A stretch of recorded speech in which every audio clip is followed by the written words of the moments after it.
सामने आ रही है दिल्ली ब्लास्ट से जुड़ी बड़ी खबर है। ये जांच एजेंसियों के हवाले से ये बड़ी खबर, गुनहगारों ने घोस्ट सिम का इस्तेमाल किया था। एनक्रिप्टेड एप्स का भी इस्तेमाल किया गया। पाकिस्तानी हैंडलर्स से संपर्क के लिए घोस्ट सिम का इस्तेमाल किया गया। जांच अधिकारियों के अनुसार गिरफ्तार किए गए डॉक्टर्स, जिनमें मुजम्मिल, आदिल राथर और अन्य शामिल हैं, इन्होंने घोस्ट सिम कार्ड और एनक्रिप्टेड मैसेजिंग एप्स के जरिए पाकिस्तानी हैंडलर्स से संपर्क बनाए रखा। जांच में यह भी खुलासा हुआ है कि आरोपियों ने एक विशेष ड्यूल फोन स्ट्रेटजी अपनाई थी। एक फोन सामान्य इस्तेमाल के लिए रखा जाता था, जबकि दूसरा फोन केवल घोस्ट सिम और सुरक्षित एप्स के जरिए आतंकी नेटवर्क से संपर्क के लिए इस्तेमाल किया जाता था, जिससे कि एजेंसियों को गुमराह किया जा सके। तो घोस्ट सिम का इस्तेमाल किया जाता था और घोस्ट सिम के साथ साथ उन्होंने डुअल फोन स्ट्रेटजी भी अपना रखी थी। दिल्ली विस्फोट मामले में, दिल्ली ब्लास्ट मामले में ये बड़ी खबर सामने आ रही है और हमारे साथ सहयोगी शंकर आनंद जुड़ गए हैं। शंकर, ये बड़ा खुलासा हो रहा है? निश्चित तौर पे देखिए, जिस तरह से इस मामले की तफ्तीश अब केंद्रीय जांच एजेंसी भी कर रही है और जिस तरह से इस मामले की तफ्तीश के दौरान ये पता चला है कि आरोपियों के द्वारा एक विशेष ड्यूल फोन स्ट्रेटेजी अपनाई गई और जिस तरह से इस फोन का इस्तेमाल की अगर बात करें तो एक फोन को इस्तेमाल करने के लिए रखा जाता था, जबकि दूसरा फोन केवल घोस्ट सिम और सुरक्षित ऐप के माध्यम से आतंकी अपने नेटवर्क से संपर्क साधने के लिए इस्तेमाल करते थे, जिससे कि एजेंसियों को गुमराह किया जा सके, उसे भड़काया जा सके। और एक तरह से कह सकते हैं कि इस तरह की स्ट्रेटेजी को पहले भी हालांकि कुछ अलग अलग देशों में यूज किया गया है आतंकियों के द्वारा, लेकिन जिस तरह से ये व्हाइट कॉलर टेरर मॉड्यूल जो है, जो आतंकियों का था, जिसमें कि अल फलाह यूनिवर्सिटी से जुड़े हुए कुछ डॉक्टर और दूसरी तरफ देखा जाए तो राजधानी दिल्ली में जो ब्लास्ट किया गया लाल किला के ठीक सामने, उससे जुड़े हुए आरोपियों का जो कनेक्शन जिस तरह से निकला है, तो ये ड्यूल फोन स्ट्रेटेजी और जिस तरह से एक तरह से कह सकते हैं कि जो एक जिस तरह से एक विशेष स्टडी बनाया गया था, तो इस मामले में कई और भी जानकारी निकल के सामने आई है। और जिस तरह से इस मामले में तमाम कई अलग अलग जो सोशल मीडिया ऐप हैं उसको भी खंगाला जा रहा है, जिसके तहत व्हाट्सएप की अगर बात करें, टेलीग्राम की बात करें, सिग्नल की बात करें और इसी तरह ऐप आधारित कई ऐसे कम्युनिकेशन प्लेटफॉर्म हैं, उससे भी बाकायदा जानकारियों को इकट्ठा किया जा रहा है और जिसके माध्यम से इन तमाम मामलों की पड़ताल की प्रक्रिया को आगे बढ़ाया जा रहा है। और जिस तरह से इस मामले हमारे सूत्र भी बताते हैं कि सुरक्षा एजेंसियों को ये मानना है कि यह मामला दिखता है कि आतंकी नेटवर्क और तकनीक और इसके साथ साथ एक शिक्षित प्रोफेशनल का सहारा लेकर किस तरह से एक नई चुनौतियों को खड़ा कर रही थी और ऐसे में डिजिटल जो कम्युनिकेशन है उससे जुड़ा हुआ जो तमाम जो बातें हैं वो निकल के सामने आ रही है। तो कहा जा सकता है कि आने वाले दिनों में इस मामले पर कुछ और खुलासे भी जांच एजेंसी के द्वारा किए जा सकते हैं। शंकर, जिस तरीके से इनक्रिप्टेड एप्स का इस्तेमाल, घोस्ट सिम का इस्तेमाल, डुअल फोन की स्ट्रेटेजी अपनाकर इन्होंने एक डिफिकल्ट, एक जटिल वेब, एक ट्रैप जैसा तैयार कर लिया था, ऐसे में अगर हम आसान भाषा में हमारे दर्शकों को समझाना चाहें कि घोस्ट सिम होता क्या है, किस तरीके से इस्तेमाल किया जाता है, और ये अगर आप हमें बताएं तो आसानी होगी। निश्चित तौर पर देखिए, इससे बेहद आसान शब्दों में इस तरह से बता सकते हैं कि घोस्ट सिम और उसका प्रयोग जो है ये मुख्य तौर पर दो तरीके से किया जा सकता है और इस दो तरीके से करने का मतलब है कि इसके लिए आपके पास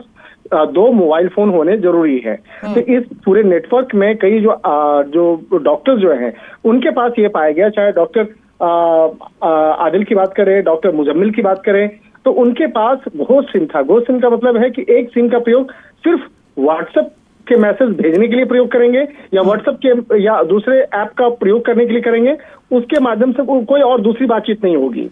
दूसरा जो मोबाइल फोन होगा उस पर सिर्फ बातचीत होगी और बातचीत के अलावा उस पर कोई भी सोशल मीडिया नहीं होगा, ना सोशल मीडिया होगा, ना व्हाट्सएप होगा। यानी कि जो पुराने समय में जो हम लोग यूज करते थे, जो टेक्स्ट वाला जो एक फोन होता था जिसमें सिर्फ टाइप कर सकते हैं और कॉल कर सकते हैं, तो सिर्फ वो उसका प्रयोग होता था। तो उससे जुड़ा जो इनपुट जो है जो निकल के सामने आया है कि इसका प्रयोग करने की विधि को अपनाया गया था, जिससे कि ये पता चल सके कि दूसरा फोन है उसका नेटवर्क कहीं और का होगा, लोकेशन कहीं और का होगा, लेकिन उसके माध्यम से मैसेज को भेजने का प्रयास किया जाएगा और कहीं और बैठ करके उस पर बातचीत की जा सकती है। और इस तरह से जुड़े हुए कई जो आधुनिक तकनीक है, तकनीक का प्रयोग करते हुए उसका प्रयोग इन आतंकियों के द्वारा किया जा रहा था। तो कहीं कहीं कहा जा सकता है कि जिस तरह से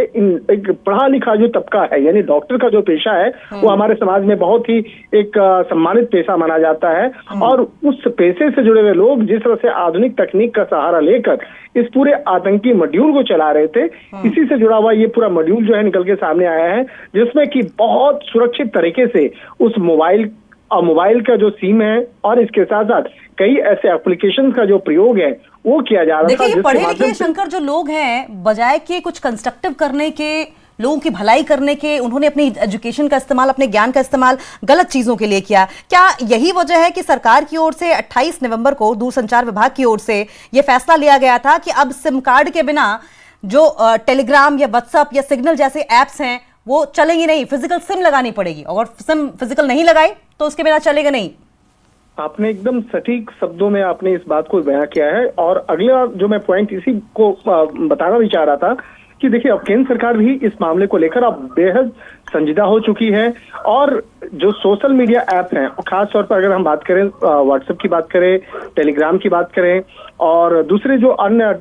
जो ऐसे एप्लीकेशन की बात करें, जिसके माध्यम उस माध्यम में जो तमाम जो खामियां पाई गई थी, उन खामियों को कम करने के लिए, खत्म करने के लिए अब केंद्र सरकार के द्वारा एक बहुत सारी ऐसी पहल की जा रही है। खास तौर पर जो सूचना और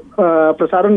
मंत्रालय है, उसके द्वारा इस मामले पर कई उचित निर्देश भी अब दिए गए हैं। और एक तरह से कहा जा सकता है कि अब आतंकी उन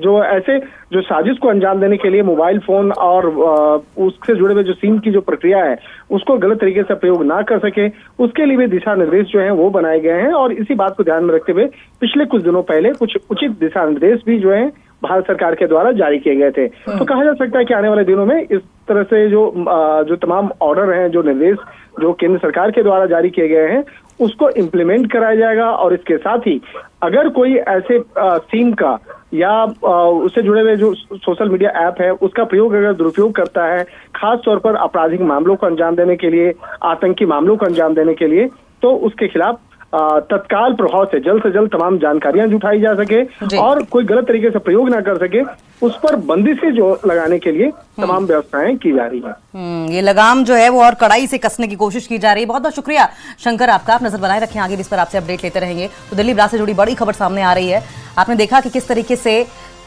इन तमाम डॉक्टर्स ने अपने एजुकेशन का इस्तेमाल करते हुए, अपनी नॉलेज का इस्तेमाल करते हुए बुद्धि लगाई, दिमाग लगाया और फिर घोस्ट सिम का इस्तेमाल किया, डुअल सिम का इस्तेमाल किया, इनक्रिप्टेड